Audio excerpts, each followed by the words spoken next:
y'all, Tatiana here, and I'm back with another video. Today we're going to be doing a makeup look. I'm going to be doing common makeup mistakes I should say, that people do that I think make a big difference on their overall look. Even if you're just doing one or two of these mistakes, it can make a difference in how your whole entire face looks. This is going to be the wrong side, and then this side is going to be the correct side. So I'm back with better lighting. I pulled my big ring light out this time that I hate bringing out because it's so big and clunky, but I'm like, you know what? Because if I'm going to be doing makeup videos, you're going to see what I'm doing. So if you're interested in seeing this video, then keep on watching. These are also some mistakes that I've made a lot in the past, and I know now that I see that I've changed them, my makeup looks a lot different. So these are kind of common makeup mistakes that beginners make, or just common makeup mistakes that you can make that are kind of like outdated techniques that people don't really use anymore. I got my iPad right here of my list because I was not going to remember all this stuff. So I would say the number one thing that I didn't do is do your skincare. If I would have known that I was doing this video, I would not have done my skincare on the side of the face. I would have only done it on this side, because when you don't do your skincare and you just wash your face and then you just start putting on makeup, you don't have a great canvas for your makeup to glide on smoothly. You don't have a good canvas for your makeup to adhere to, so your makeup a lot of times is going to look splotchy.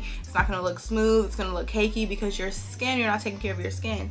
You need to drink water, and you need to have at least a good cleanser. You need to have a good SPF and a good moisturizer. I would say those are the things that you definitely need. And then you can start incorporating other things into your skincare routine. I would say a serum or toners or a skin essence, eye cream, stuff like that. But when you do have a good skincare regimen down, your makeup is going to glide on so much more smoother, and it's going to look so much better. Even if your skin isn't up to par, we can always work towards that with a good skincare regimen. You just still doing your skincare and giving your makeup a good base to start on, a good blank canvas, can definitely still take your makeup up to a whole new level. And I feel like a lot of people who say they have sensitive skin or that makeup irritates their face, what's your skincare regimen look like? You probably don't really have one, and you're probably also not washing your makeup off completely at the end of the day. Make sure it's completely off, and make sure you have a good skincare regimen for morning and nighttime. The first thing that I always like to do is my eyebrows. I would say that the steps you do your makeup in is a preference. Do whatever order makes you feel comfortable. Make a mistake that a lot of people make is they overfill their eyebrows and they just fill in the whole entire thing. This is something that I used to do. I used to just draw in like and completely make a new shape of eyebrow that I wanted. So now what I like to do is I like to just fill in where there aren't any hairs. So first we're gonna do the incorrect side. This is what I would do. I would take my dip brow. I still love dip brow. I know this is the product not a lot of people use anymore, but I still love this. You just have to have a very light hand with it. I don't think Anastasia meant for it to be used the way that it's used. Ignore my broken nail, okay? I don't think Anastasia meant for it to be used the way a lot of people used to use this. This is what I would do. I would take it and I would start at the beginning,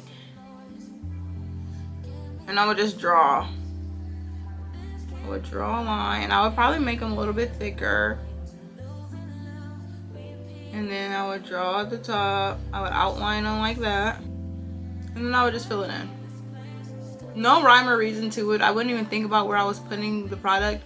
I would literally just draw it in. I would blend out with my spoolie, but even with doing that, your eyebrow just looks a lot more boxy and a lot more natural. And I would try to get it perfect. Like, I would try to make sure my eyebrows were literally like in like a perfect like sharp shape, but eyebrows don't naturally come in like that. So this is what I would do, which, okay, does it look terrible? No. But now I'll still take it on my brush, and I like to start in the middle. I don't like to start at the beginning because there's at this point there's the most product on my brush because I just dipped it in, and I like my eyebrow to be a little bit darker on the end, but on the beginning I like it to be lighter. So now I start at my arch, and then I start at my arch at the top. And then I go in with a very light hand, and I don't try to make them any thicker than they already are. I already have thick brows, so I don't really need to do that. And then now I can see what I'm working with. I can kind of see the shape that I want and the shape that I'm getting. I can go in and fill in those areas that are just a little sparse. And then at the beginning, I'll take my brush and I'll start, you see how the angle? I won't go this way. I'll hold it this way, up and down, because I like for my eyebrow hairs to be more pushed up this way. Very light strokes. I don't just start and just drag. Then I'm going to take my spoolie again and blend it out. Some of these things I used to do, some of them I haven't, but this is another one that I used to do as well. I would put way too light of concealer especially on the top of my brow. You can kind of get away with it at the bottom, but at the top it needs to be your skin tone. So this is what I would do. I would find a concealer that was way too light for me, even for like highlighting purposes. But why would you want to highlight your eyebrow? And you know that halo brows look, that's what it would give. That's where that name came from, because people would literally be putting a halo around their eyebrows. And I would start at the beginning and I would just drag it. That looks insane. And I would just blend it. Barely. I honestly would barely blend it. Now I try to take the blending a lot more serious. But we're gonna get to that side. This is what I would do, for sure. This is me. This was me in 2012. I'm gonna go in with a shade that's more so my skin color. I'm using the same brush, so I hope that there's not too much lightness that transfers over, because I'm not getting up to get another brush, okay? Now I take it and I start at the middle, because I don't want really much of anything to be too harsh at the front of my eyebrow. And then we also want the bottom to be a little bit heavier. So the top in the middle is where I go in last, because at that point, that's when I have the least amount of product on my brush. And when you do it your skin tone, it's so much easier to blend. So I take my finger and I would just blend it out, but I would really try to make it so you couldn't barely even see it at all. You just want to kind of cover up those hairs that are growing in where people can't see them from a distance. I mean, if somebody's up close to you like this, who's in your face besides my man? He don't care about that. Next, we're gonna go into eyeshadow, which there's not many eyeshadow mistakes I can say I used to do a lot besides not blending my eyeshadow. But I will say, when I would want to do more fun, colorful looks, but I wanted them to kind of not look so intense, I couldn't really figure out how to do that. And I know that might not make sense, but I'm going to show you what I mean. So for eyeshadow, I'm going to do a simple look, but I want to do something like colorful and fun. A little bit, definitely like on the lid. I would take a flat packing brush. I would take that and I would just go straight in. I just wanted that color and I wanted it to be on there, and I would just put that all over my lid. And I would pack. And I would think that that would give me like the most, I don't know, like color payoff. I'm not sure. And I would just kind of like blend it out with the brush like this. I would go in with a darker shade in my crease. They would just go straight in with the crease color, blending it. Like it's kind of hard to blend, and I'm gonna show you why that is and what you could do to make it a little bit easier. And then you already have the too light of highlighter on the brow. This is how I would do my eyeshadow. I'll put a color on my lid and a color on my crease, try to blend it out, but it would be difficult. Now I go in with and I feel like the art of this has kind of been lost. I feel like a lot of people don't use these anymore or use this term anymore, but I would go in with a transition shade, which is a shade of eyeshadow that's kind of very similar to your skin color. And we're just gonna put it in our crease. And what this is gonna do, it's gonna help you blend your eyeshadow. I'm gonna use the same colors, pretty much the same techniques, and it's gonna look so much better. And I'm not gonna be spending too much extra time even blending them. I like to go in with my crease first. So I'm gonna use this brush, and I would put this right in my crease. So I would go in and just start, and see how it's just like already blending in like butter. And I'm using the same amount of product, but it's kind of like also mixing in with that transition shade. It's not looking so intense. Now we're gonna go in with that packing color, and we're gonna do the same shimmery blue. We're gonna pack that in on our lid. And it kind of helps you when you do your crease first to not bring that color up so far. I love the sound of brushes hitting my skin. Like, I don't know, it's like therapeutic to me.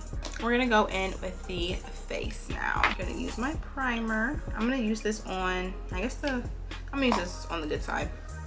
If you have oily skin and your makeup isn't lasting, try this e.l.f. Power Grip Primer. This is the good one. I'm using this Danessa Myricks. I think it's the Skin Balm. What is this? Yummy Skin. This is just blurring balm powder. Yeah, this stuff is really nice. So the foundation is gonna look good on both sides. I'm sorry. Now we're gonna go in our concealer. I'm using the Kosas concealer. This is what I would do. I would take it and I would draw that triangle I would see everybody do. This is literally what I would do. I would do exactly this. I feel like that triangle, it can work for certain people. I don't think it's very flattering. I feel like it kind of drags down your face and makes it kind of hang lower than it needs to. What I like to do is now, first of all, I like to get it on my nose. Because like that, you're already starting the nose contour process right then and there when you start doing this. I like to drag it on my nose. And then I would take this, and then now I take this and I drag it on the end. I feel like this gives you a much more lifted look. It gives you that false facelift look than this. And I would use a beauty blender. I would drag it out. Now I like to take a brush. This is like a little Real Technique brush. And I feel like blending out my concealer with a brush just kind of, it doesn't take away too much product. The beauty blender is it's good for foundation sometimes when I want like a more natural look too.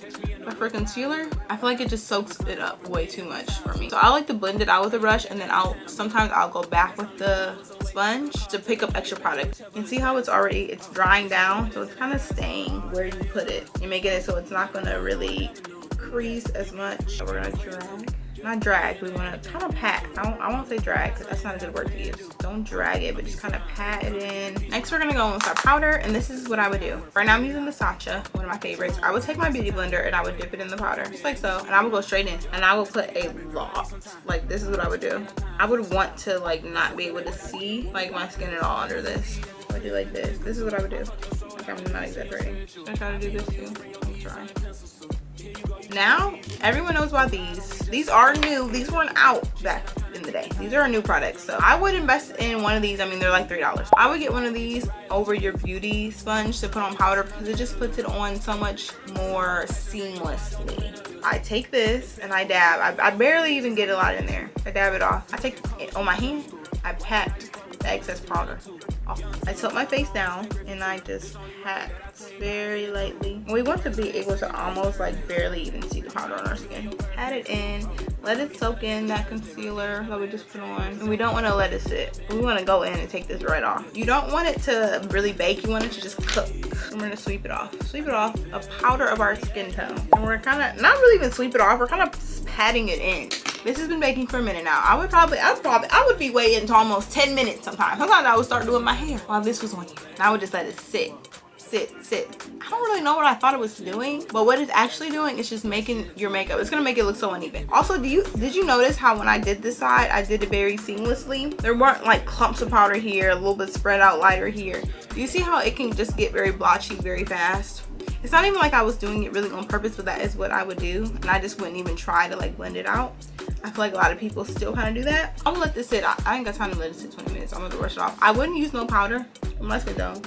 I would just brush it off, and then this will be the final result. I just feel like it looks a lot more cakey, a lot heavier, and this side looks a lot light, a lot more youthful. We're gonna use our bronzer. I'm using the Benefit Hoola, and this is what I would do. I would take my ankle brush, dab in there. I would get a lot. And I usually would use one that was like 10 shades darker than this, but we're gonna go with this today. I'm not getting another one.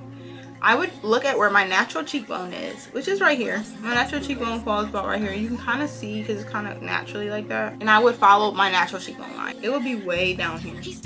Way down here. Do you see how low that is? And it just is dragging my face down. I would always focus on my cheekbones though. I would barely put it anywhere else. That was insane. Now, this side, the new way I do it. We're gonna take a little bit less, dab it off. We're gonna start above my natural cheekbone. My natural cheekbone's here, so we're gonna start about right here. We're gonna take that. You almost wanna put it, I feel like I say this often, where you think you should be putting your blush. I put the same amount everywhere just to kind of balance it all out. This side looks a little bit more lifted. This side just looks heavy, depressed. So next I'm gonna do my nose, and for my nose I take this into my crease. I like to start in my crease where my eyeshadow was, and it kind of blends into that transition color. Now that transition color comes back. You see how it's like blending in beautifully? So it's gonna make your nose contour not look so noticeable. You want to start at the top. At the top is where you can kind of have the most product, and at the bottom blend it out so it just stays. And the key to nose contour is blend, blend, blend. Use very little product. You can always add more. Very hard to take off. What I used to do, I would just take this. I wouldn't think too hard about it. I'll try to dab it off a little bit. I would start in the middle. I don't know why. I would start in the middle, and I would go up into my eyebrow. I wouldn't go into my crease, and that's all I would do. This is MAC with Pink Swoon. So now we're on with blush, and the same thing, put it a little bit higher than you think. I would start at the apple of my cheek. I would smile. People tell you to smile, so I would smile. Start at the apple. When I get done with this, y'all gonna see where my blush is at. It's gonna be on the floor. Put it on the floor. It's gonna be so low. When you smile, it's gonna lift anyway, and we want that lift. But look where it's at when they tell you to smile. Why do people tell you to do that? So let's just put our blush right here. Put it where you think your highlighter is supposed to be. Put it up into your temples a little bit. It kind of rounds off the face. This side of my face versus this. But I feel like even if you have oily skin, you need some type of like finishing spray that's going to make your makeup not look so cakey. That one size is not going to do that. The Charlotte Tilbury, I feel like it barely does, but it's better than that, the one size, which those are still very good setting sprays. But when you want something to take that cakiness away, because this side it looks way more skin-like and beautiful. This side just looks dry. So when I would go in and I wouldn't use my Fix Plus, the only thing I can find that does it is Fix Plus. Like, but you want a very water-like setting spray, and you can go in after that with your Charlotte Tilbury or your one size. So I'm gonna put it on half my face. I'm gonna do the one size all over, so you can see how putting the Fix Plus on first really just makes your skin look like skin again. It just brings that life back to your face, like watering a plant. I'm gonna let this dry first. Let it dry. You don't want to just let it drip down, because it will. We're gonna go with the one size. We're gonna put it all over. What I used to do, I would just take a dark color and just drag it under, just to kind of, I would think it would make my lashes look longer or thicker. I don't know what I was thinking, but I would just take a dark and just put it under there. Not worry about blending it, just kind of sticking it there. Now what I like to do, I still like to take a dark eyeshadow. So I'll take it on the corner right here, and I'll just blend it out. But that's not it. Blend it out, and then I'll go in with a shade that's kind of, it depends on the eyeshadow look, but I'll go in with another shade to blend the darkness out. So I think I'm gonna go in with a shade that's a little bit darker than my transition shade, because I still want it to be sultry, but I need that harsh line gone. See how it's still dark? Because this color, it's I don't want to say it's clear, because it's not, but it's like my skin tone, so it's kind of like just putting on a face powder. A lot of people, they will not go in and wipe their lips off before they start putting on their lip product. I like to just have a clean lip to go in with my lip combo of the day. I'm gonna wipe off half. I didn't really get much on the side. We need a lip liner. Lip liner, I feel like even if I'm just wearing clear lip gloss, if I'm sitting there and I'm doing my makeup, I'm putting on a lip liner. I am, unless I'm going for, I don't know, I'm putting on a lip liner if I'm going for a natural look. The lip liner just kind of gives your lips that finished look. It defines your lips. It's kind of like contour for your lips. You can kind of shape your lip how you want them to, and it just makes even like lip colors that you do, even natural nude ones, it just makes them blend in and look better on you. Your lip liner is your way you can kind of personalize your lip color. If you ever get a lipstick that you're like, you put it on, you're like, oh, I hate that, that's ugly, or you see like a baby pink lipstick, you're like, oh, I would never wear that just wouldn't go on my skin tone. I feel like you can make any lipstick work for you with a lip liner. You can make any lipstick that you like work for you if you have on a lip liner, I swear. Now I'm just going in with a ColourPop lippy stick that I haven't used in forever, and the color Choker.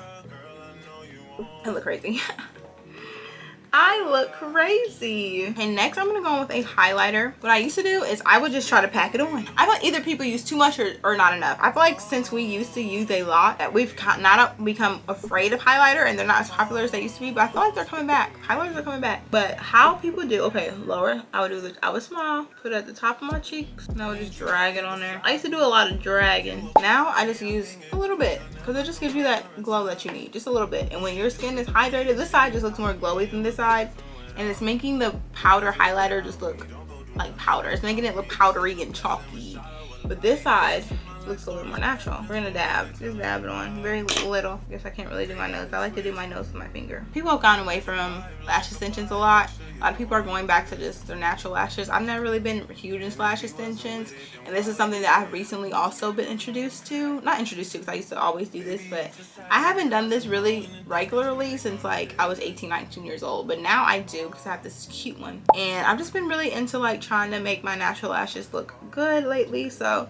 I like to curl my eyelashes. It does make a big difference. My eyelashes grow every which way, so even when I put mascara on them, some are pointing down, some are pointing up, like straight up, some are pointing to the side, to the left, to the right. This kind of just gets them to all come together. Now we're just gonna go in with some mascara. I'm not gonna put mascara on the bottom on either side because I just don't feel like it. And yeah, so now we're just gonna go with mascara. I was trying to finish this video before my camera died, but of course it died. So these are the makeup mistakes that I feel like you should avoid. But that is the end of this video. I'm gonna take some pictures of this for my thumbnail. That's what I'm about to do. And I just wanted to show and share with y'all, just in case y'all are making any of these mistakes, or maybe you used to and you don't do it anymore. So it's just kind of like a funny little fun video. But it was kind of interesting to me too, because I really used to do a lot of this stuff, and I feel like I didn't really notice a big difference until I'm sitting here comparing them now. Like, oh my god, I would really walk around like this. Like, this is how I used to do my makeup. A lot of these were mistakes that I made. So if you make these mistakes, don't feel bad. Don't feel bad. Or if you like to do your makeup this way, don't feel bad. Everyone's different. Everyone likes to do makeup differently, and makeup is very personal, and it's very so much about you. Don't try to make it about looking like anyone else. Of course you can draw inspiration from other areas and from other people, but makeup truly is about what you like and what makes you feel the most comfortable and what makes you feel the most beautiful. Personally, for me, this one made me feel beautiful, this one made me feel comfortable. So these were my mistakes. So thanks for sticking around, hanging out with me, watching this video.